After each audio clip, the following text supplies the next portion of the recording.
जो हमारे HRTC office, जो हमारा ऑफ़िस है उसके नीचे जो एक टनल है, और उस टनल का जो हमने ब्यूटिफिकेशन करा है, उसका जो इंस्पिरेशन थी वो ये थी कि पिछले साल 2024 में 2 अक्टूबर को हमारे 50 साल पूर्ण हुए HRTC के।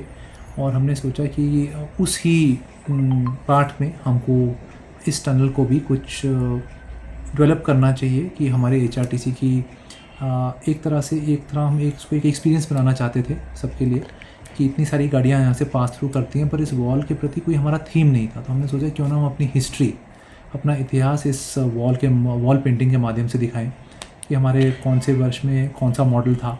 तो अगर आप देखेंगे दीवार के एक साइड पे हमने अपने बस के सारे मॉडल्स दिखाए हुए हैं 1974 से लेकर हमारी जो 2016 की जो इलेक्ट्रिक बस आई है, वो उसमें बीच में कम से कम 4 या 5 बार हमारी फ्लीट का विस्तारीकरण हुआ है। तो उसको एक तरफ से कैप्चर किया गया है। दूसरा पार्ट, जो दूसरा साइड है वॉल का, उसमें जो थीम रही है वो रही है हमारे पैसेंजर। और तभी आप देखेंगे एक तरफ बस के मॉडल्स को डेडिकेटेड है और दूसरी तरफ हमने सारे पैसेंजर्स पे फोकस रखा है कि पैसेंजर्स की क्या उम्मीद होती है एक पब्लिक ट्रांसपोर्ट के साथ। हमने कोशिश की है कि इन वॉल्स का जो यूज़ है थोड़ा एक इमेजिनेटिव, रचनात्मक तरीके में किया जाए।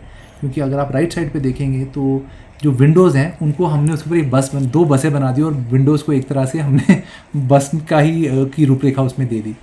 कलर्स का डिज़ाइन हम एसेंशियली एक बहुत हिमाचली डिज़ाइन देना चाहते थे। तो अगर आप वो भी देखेंगे तो आपको पाएंगे कि जो डिज़ाइन की जो पैटर्न्स हैं वो बहुत हिमाचली पैटर्न्स हैं।